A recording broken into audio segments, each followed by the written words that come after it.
अस्सलाम वालेकुम जी। वालेकुम सलाम। हाँ जी फरकान साहब की हाल तुहाडा? ठीक ठाक हो? अल्लाह दा शुक्र करम जी। अच्छा फरकान साहब, ये तुसीं की नवां शौक शुरू कीता जी आ जेड़ा? ਇਹ ਜੀ ਮਾਸ਼ਾਅੱਲਾ ਬਰਕਤ ਵਾਲਾ ਮਾਲ ਹੈ ਤੇ ਇਹ ਅਸੀਂ ਤਕਰੀਬਨ 2.5 ਤੋਂ 3 ਮਹੀਨੇ ਦੇ ਲੇਲੇ ਜਿਹੜੇ ਨੇ ਨਾ ਵਿੱਚ ਕੁਝ ਵੱਡੇ ਵੀ ਆਏ ਨੇ, ਕੋਈ 4-4 ਮਹੀਨੇ ਵਾਲੇ ਵੀ ਆਏ ਨੇ। अच्छा जी। ਇਹ ਅਸੀਂ ਖਰੀਦੇ ਨੇ ਮੰਡੀ ਚੋਂ अच्छा जी। ਤੇ ਇਹਨਾਂ ਨੂੰ ਵੱਡੀ ਇੱਥੇ ਜਿਹੜਾ ਇਹਨਾਂ ਨੂੰ ਸੇਲ ਕਰ ਦਿਆਂਗੇ। अच्छा जी, कुर्बानी वास्ते ले जी? ਇਹ ਕੁਰਬਾਨੀ ਤੇ ਸੇਲ ਹੋ ਜਾਣੇ ਨੇ ਕਿਉਂਕਿ 6 ਮਹੀਨੇ ਦਾ ਵੀ ਲੱਗ ਜਾਂਦਾ ਹੁੰਦਾ ਤੇ हाँ ਉਦੋਂ जी। ਤੱਕ ਇਹਨਾਂ ਦੀ ਉਮਰ ਜਿਹੜੀ ਹੈ ਉਹ ਕੋਈ 9-9 10-10 ਮਹੀਨੇ ਬਣ ਜਾਣੀ ਆ। हाँ जी हाँ जी हाँ जी हाँ जी, ਤੇ इदां इदां ਇਹਨਾਂ ਨੂੰ ਫਿਰ ਕੁਰਬਾਨੀ ਤੇ ਸੇਲ ਕਰਾਂਗੇ। ठीक हो गया जी। ਇਹ ਤਕਰੀਬਨ 40-42 ਭਾਰੂ ਜਿਹੜੇ ਨੇ ਅਸਾਂ ਖਰੀਦੇ ਨੇ अच्छा जी। ਤੇ ਇਸ ਤੋਂ ਇਲਾਵਾ ਜਿਹੜਾ ਮਜ਼ੀਦ ਹੋਰ ਖਰੀਦਾਂਗੇ। अच्छा जी। ਤੇ ਤੁਹਾਨੂੰ ਪਤਾ ਖੁਰਾਕ ਦਾ ਆਪਣੇ ਕੋਲ ਇੰਤਜ਼ਾਮ ਹੈ। हाँ जी हाँ जी, खुराक दा की इंतजाम है तुहाडा जी, दस्सो जरा। ਖੁਰਾਕ ਸਾਡੇ ਕੋਲ ਇਹਨਾਂ ਵਾਸਤੇ ਸਾਰਿਆਂ ਤੋਂ ਬੈਸਟ ਜਿਹੜੀ ਉਹ ਚਨਿਆਂ ਦਾ ਜਿਹੜਾ ਨੀਰਾ ਜਿਹਨੂੰ ਮਿੱਸਾ ਕਿਹਾ ਜਾਂਦਾ ਹੈ। हाँ जी हाँ जी। ਉਹ ਸਾਡੇ ਕੋਲ ਅਵੇਲੇਬਲ, ਅਸੀਂ ਧਾੜ ਬਣਾ ਕੇ ਤਕਰੀਬਨ 500-600 ਮਣ ਦੀ ਰੱਖੀ ਹੈ। अच्छा जी। ਤੇ ਅੱਗੋਂ ਤੁਹਾਨੂੰ ਪਤਾ ਚਨੇ ਅਸੀਂ ਬਹੁਤ ਜ਼ਿਆਦਾ ਕਾਸ਼ਤ ਕੀਤੇ ਨੇ। हाँ जी, इदां ही है जी, इदां जी। ਅਸੀਂ ਸੋਚਿਆ ਕਿ ਉਹਨਾਂ ਚਨਿਆਂ ਤੋਂ ਫਾਇਦਾ ਉਠਾਈਏ हाँ जी ਕਿ ਜਿਹੜਾ ਉਹਦਾ ਉਹ ਮਿੱਸਾ ਹੈ, ਨੀਰਾ ਹੈ, हाँ जी ਉਹ ਅਸੀਂ ਇਹਨਾਂ ਨੂੰ ਛਤਰਿਆਂ ਨੂੰ ਭੇਡਾਂ ਨੂੰ ਖਵਾ ਕੇ हाँ जी, ਤੇ ਮਜ਼ੀਦ ਇਹਦੇ ਵਿੱਚੋਂ ਫਾਇਦਾ ਲਈਏ। ठीक हो ਬੜਾ गया। ਬਰਕਤ ਵਾਲਾ ਮਾਲ ਹੈ। हाँ जी, हाँ ਡਬਲ जी। ਫਾਇਦਾ, ਇੱਕ ਤੇ ਆਪਣਾ ਜ਼ਿਮੀਂਦਾਰਾ ਕਰਨੇ ਆ हाँ जी ਤੇ ਦੂਸਰਾ ਨਾਲ ਇਹ ਭੇਡਾਂ ਜਿਹੜੀਆਂ ਨੇ ਛਤਰੇ ਵਗੈਰਾ हाँ जी। ਇਹ ਰੱਖ ਕੇ ਆਪਣਾ ਸ਼ੌਕ ਵੀ ਪੂਰਾ ਕਰਾਂਗੇ अच्छा जी। ਤੇ ਕਾਰੋਬਾਰ ਵੀ ਹੈ। अच्छा अच्छा। ਹਾਂਜੀ। ਤੇ ਜੀ ਮਾਸ਼ਾਅੱਲਾ ਤੁਸੀਂ ਇਹਨਾਂ ਨੂੰ ਕਿੰਨੇ ਮਹੀਨੇ ਸਾਂਭੋਗੇ ਜੀ?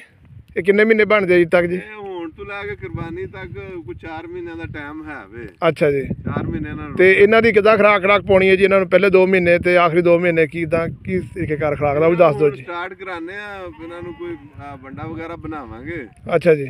ਤੇ ਉਹ ਪਾਵਾਂ ਕਰਾਂਗੇ। ਅੱਛਾ ਜੀ। ਬਾਕੀ ਇਹਨਾਂ ਨੂੰ ਚਾਰ ਕੇ ਮਤਲਬ ਖੁੱਲੀ ਜਗ੍ਹਾ ਤੇ ਅੱਛਾ। ਲਿਆਵਾਂ ਕਰਾਂਗੇ। ਅੱਛਾ ਤੇ ਇਹ ਫਿਰ ਅੱਛਾ ਜੀ, ਇਹਨਾਂ ਦੀ ਚਰਾਈ ਕਿੰਨੇ ਘੰਟੇ ਬਣਾਉਂਦੇ ਪਏ ਹੋ ਤੁਸੀਂ ਜੀ?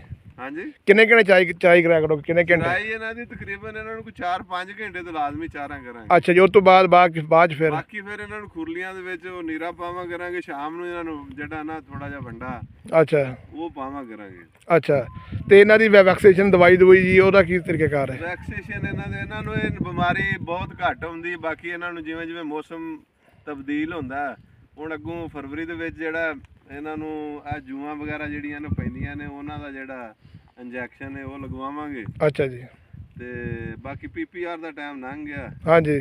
ਤੇ ਜਿਹੜੇ ਮੌਸਮ ਦੇ ਹਿਸਾਬ ਨਾਲ ਫਿਰ ਜਿਹੜੀ ਹਾਂਜੀ, ਨਹੀਂ ਮੈਂ ਦੇਖਿਆ ਜੀ ਇੱਕ ਦੋ ਭੇਡਾਂ ਛਿੱਕਾ ਮਾਰਦੀਆਂ ਪਈਆਂ, ਤੁਹਾਡੇ ਭੇਡੂ ਛਿੱਕਾ ਮਾਰਦੇ ਪਏ ਆ ਤੇ ਉਹਨਾਂ ਬਾਰੇ ਚ ਉਹਨਾਂ ਨੂੰ ਲਵਾਉਣੀ ਪੈਣੀ ਹੈ। ਉਹਨਾਂ ਨੂੰ ਲਗਾ ਦਿੰਦੇ ਆ ਨਾ। ਹਾਂਜੀ ਹਾਂਜੀ। ਐਵਰਮੈਕਟਨ ਦਾ ਜਿਹੜਾ ਇੰਜੈਕਸ਼ਨ ਹੈ ਉਹ ਲਗਾਉਂਦੇ ਆ ਉਹਨਾਂ ਨੂੰ। ਅੱਛਾ ਜੇਲ੍ਹ ਤੇ ਅੱਛਾ। ਉਹ ਬੜਾ ਅੱਛਾ ਹੁੰਦਾ। ਇੱਕ ਤੇ ਅੰਦਰੂਨੇ ਬਰੂਨੀ ਜਿਹੜੇ ਕਿਰਮ ਹੁੰਦੇ ਨੇ ਨਾ, ਹਾਂਜੀ, ਉਹਨਾਂ ਦਾ ਵੀ ਖਾਤਮਾ ਕਰਦਾ, ਨਾਲ ਜੂਆਂ ਚਿੱਚੜ ਵਗੈਰਾ ਸਾਰੇ ਜਿਹੜੇ ਨੇ ਅੱਛਾ ਖਤਮ ਹੋ ਜਾਂਦੇ। ਅੱਛਾ ਜੀ, ਮੈਨੂੰ ਇਹ ਗੱਲ ਦੱਸਿਓ ਕਿ ਉਹ ਜਿਹੜਾ ਇੰਜੈਕਸ਼ਨ ਉਹ ਲਵਾਉਣ ਤੋਂ ਬਾਅਦ ਦਵਾਈ ਤੇ ਨਹੀਂ ਪਿਉਣੀ ਪੈਂਦੀ ਜਿਹੜੀ ਕਹਿੰਦੇ ਕੀੜੇ ਮਾਰ ਦਵਾਈ ਪਿਓ ਪੇਟ ਸਾਫ਼ ਕਰਨ ਵਾਲੀ? ਨਹੀਂ, ਉਹ ਫਿਰ ਨਹੀਂ ਐਡੀ ਜ਼ਰੂਰਤ ਉਹਦੀ। ਅੱਛਾ ਅੱਛਾ, ਉਹਦੀ ਜ਼ਰੂਰਤ ਐਡੀ ਕੋਈ ਨਹੀਂ ਹੈਗੀ। ਉਹ ਸਿਰਫ ਪੇਟ ਦੇ ਕੀੜੇ ਮਾਰਦੀ ਏ। ਅੱਛਾ ਅੱਛਾ। ਇਹ ਜਿਹੜਾ ਇਹਨੇ ਅੰਦਰੂਨੇ ਬਰੂਨੇ ਦੋਵੇਂ ਕਿਰਮ ਜਿਹੜੇ ਨੇ ਮਾਰ। ਅੱਛਾ ਜੀ, ਮਾਸ਼ਾਅੱਲਾ ਜੀ ਤੁਹਾਡੇ 42 ਭਾਰੂ ਹੈ ਜੀ। ਹਾਂਜੀ, 42 ਦੇ। ਤੇ ਮਾਸ਼ਾਅੱਲਾ ਜੀ, ਸੋਹਣੇ ਮਾਸ਼ਾਅੱਲਾ ਤੁਹਾਡੇ ਭਾਰੂ ਸਾਰੇ।